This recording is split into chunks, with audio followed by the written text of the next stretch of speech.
anybody asks me about toxic relationships, the question always falls into two categories, which are, how can I change myself? How can I change something about myself? And how can I get other people to behave differently? Okay. So when I'm about to answer this next question, I really want to point out that within the Wondrous Woman program, we always talk about waffling down problems. And when you're in a toxic relationship or leaving a toxic relationship or rebuilding your life after a toxic relationship, it's all messy, it's all interwoven, and it's all connected. And you think, where do I even start? Which is why I say, what's your healing strategy?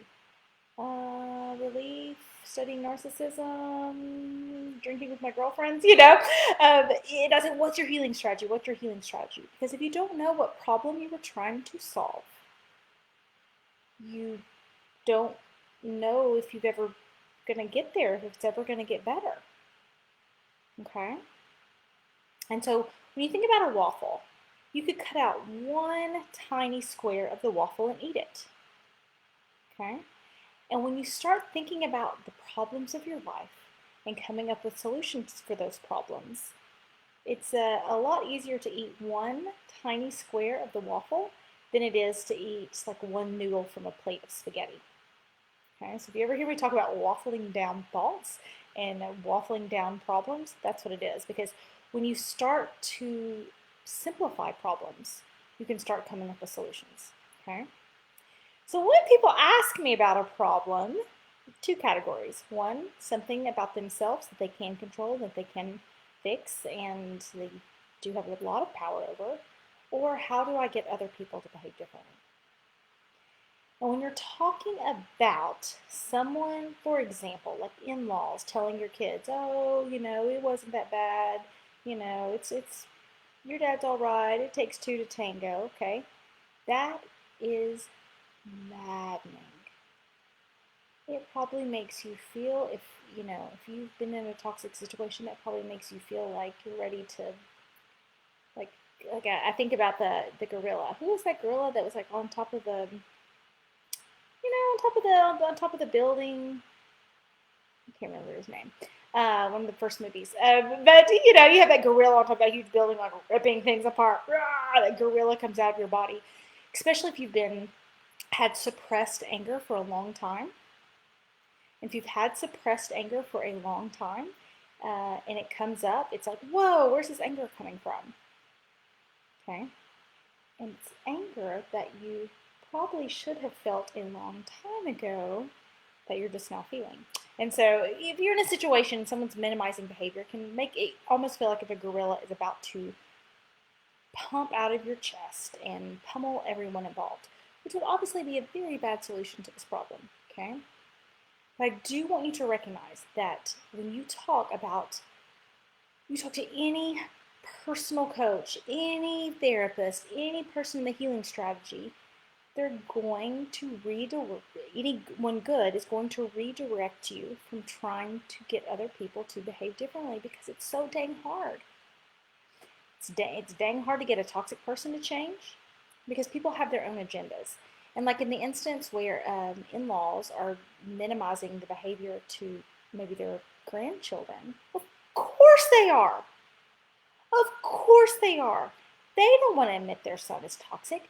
They don't want to take the blame for behavior they probably ignore forever.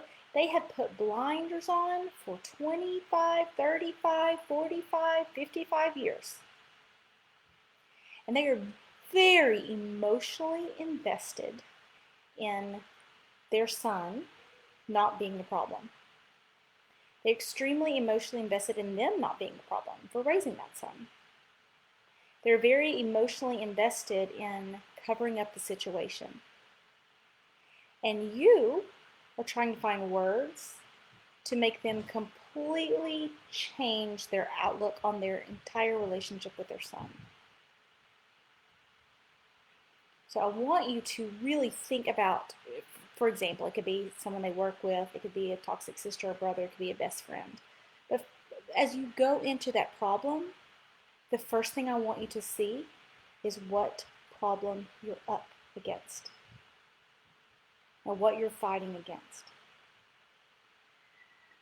And then I want you to think about the phrase, actions speak louder than words.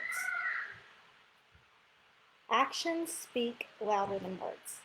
And we think about it in terms of the toxic person, right? We think about it in terms of, here's some children coming up the stairs to find me.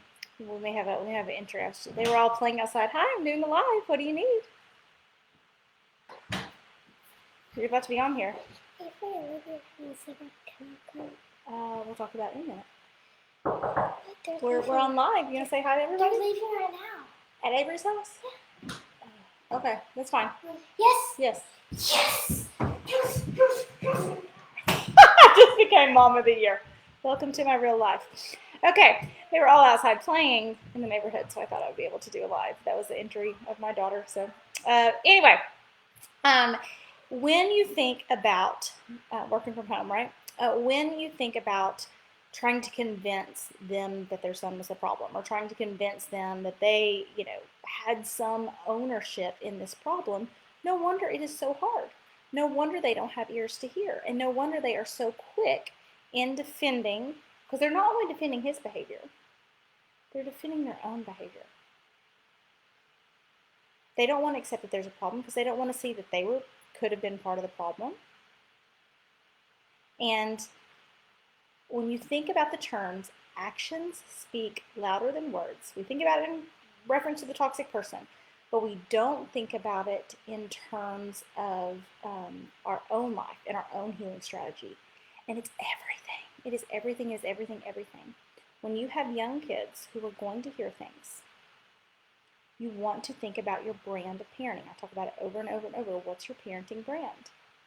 You saw some of my parenting just a second ago. But your parenting brand, which you want a place of peace, you want a house of calm, you want a house of kindness. Okay? And your ex is a piece toxic, and that parenting brand is probably going to be chaos. It may be Disneyland chaos, it may be fun chaos, it may be dragging them everywhere chaos. And if you have a brand of peace, if you give your children a peaceful home, if you exhibit kindness and grace, and you build a beautiful life after a toxic relationship, the lies that people are going to say about the situation will fall away. And they will see you for who you are, and they will see them for who they are. But it's an action plan, not a word plan. And I understand why people want words. They want words to say, and you can. You can go to the in-laws and say, I wish you wouldn't tell my kids that. You could set boundaries and say, you can't be around my kids if you're going to say that. Those are all options. And they're all options that are going to be flipped on you to make it seem as if you are the problem. When you're playing a long-term game, and a long-term game of having an amazing life, of having a wonderful existence, that your kids see, and they keep being them, and you keep being you, but the best version of you, not the most, you can't be the you that stays in depression forever. You can't be the you that gives up. You can't be the you that takes on all the toxic people's words and just keep them on yourself. If you create the best version of you, actions speak louder than words. Actions speak louder than words. And that, that people say all the time, your kids, they become who you are, not who you tell them to be. They follow your example, not follow what you say, as inconvenient as that is. You can be that example. You can play that long-term game, and that's the only game that you're going to win. Because getting into a push and pull and tug and pull of trying to get someone else to change their behavior when they are so strongly emotionally invested in not believing you, it's going to be like beating your head against the wall over and over and over. Okay, so I know that was a hard topic. Sorry for the little interruption, but you can kind of poke into my life. But I know it's a hard topic. I also know I'm telling you absolute truth with everything in my heart. Hope you have a great day.